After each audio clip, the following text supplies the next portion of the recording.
আমরা যথেষ্ট ধৈর্য এবং সাহসিকতার পরিচয় দিয়ে যাচ্ছে। বাংলাদেশের এই 24 পরবর্তী কোন সন্ত্রাসী কার্যক্রম চলবে না।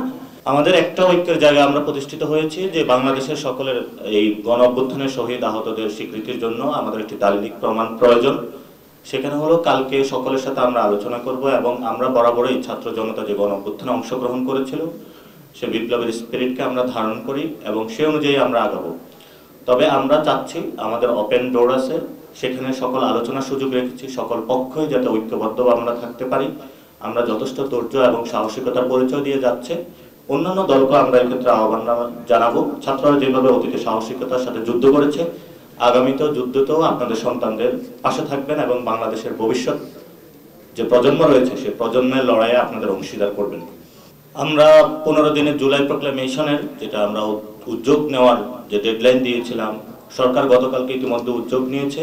আমরা সেই উদ্যোগ সরকার ধীরগতিতে নিয়েছে, আমরা এটা বিশ্বাস করি এবং প্রেস রিলিজে আমরা প্রকাশ করেছি।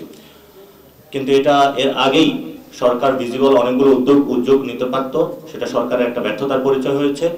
কিন্তু সরকার যেহেতু সবাইকে একসাথে একটা ঐক্যবদ্ধ টেবিলে বাংলাদেশের সুবর্ণ সুযোগে আনার সুযোগ করেছেন, সেজন্য আমরা সরকারকে ধন্যবাদ জানাচ্ছি। এটা ঐতিহাসিক আগামীকালকে একটি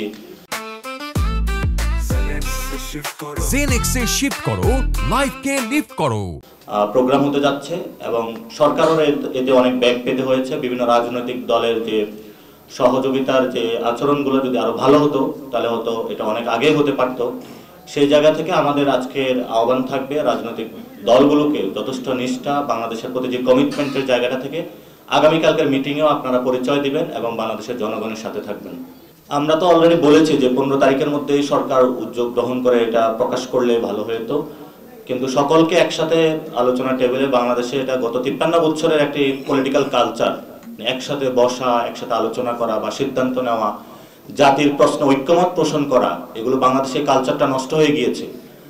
আমরাও সেই কালচার কিভাবে ফিরিয়ে আনা যায়, বর্তমান ছাত্র জনতা সরকার সেই উদ্যোগটি নিয়েছে এবং তারা সেটাতে সফল হয়েছে এবং আগামীকালকে একটা ঐক্যমতের ভিত্তিতে একটি ডেট তারা পাবলিশ করবেন। আমরাও চাই এটা দ্রুত সময়ের মধ্যেই এটা করা হোক। আমরা অলরেডি 31 তারিখ বলেছিলাম, 15 তারিখ গিয়েছে, যেহেতু সবাই এক টেবিলে এসেছে আমরা আশা করি দ্রুত এটা প্রকাশ হবে এবং আমাদের জায়গা থেকে আমরা বলি যত দ্রুত সম্ভব, এটা যদি কালকে সম্ভব অথবা এর পরের দিন যত দ্রুত সম্ভব এটা করা উচিত। না, আমরা আমাদের বিভিন্ন রাজনৈতিক দলের কথাবার্তা চলছে, তারা তাদের ফোরামের যে মিটিংগুলো করেছেন তাদেরও প্রস্তুতি রয়েছে, আমাদেরও প্রস্তুতি রয়েছে, আমরাও বিভিন্ন পয়েন্টগুলো নোট করেছি। আমরা জনমানুষের যে ঐতিহাসিক আকাঙ্ক্ষা এবং দায়িত্ব আমাদের উপরে দিয়েছে সেই দায়িত্বের জায়গা থেকে আমরা পর্যালোচনাগুলো রেখেছি এবং আমরা গত 15 দিন মানুষের একদম মফস্বলে মানুষের রান্নার চুলার কাছে গিয়েও কথা বলেছি। তাদের জীবন কিভাবে বিপন্ন হয়েছিল গত 15 বছরে, 53 বছরে, কেন তারা এই আন্দোলনে এসেছিল, সেই ভাষাগুলো আমরা আত্মস্থ করতে পেরেছি। তো এই আত্মস্থ ভাষাগুলো হৃদয়ে ধারণ করে আমরা কালকে সকলের কাছে আহ্বানগুলো পৌঁছে দিব।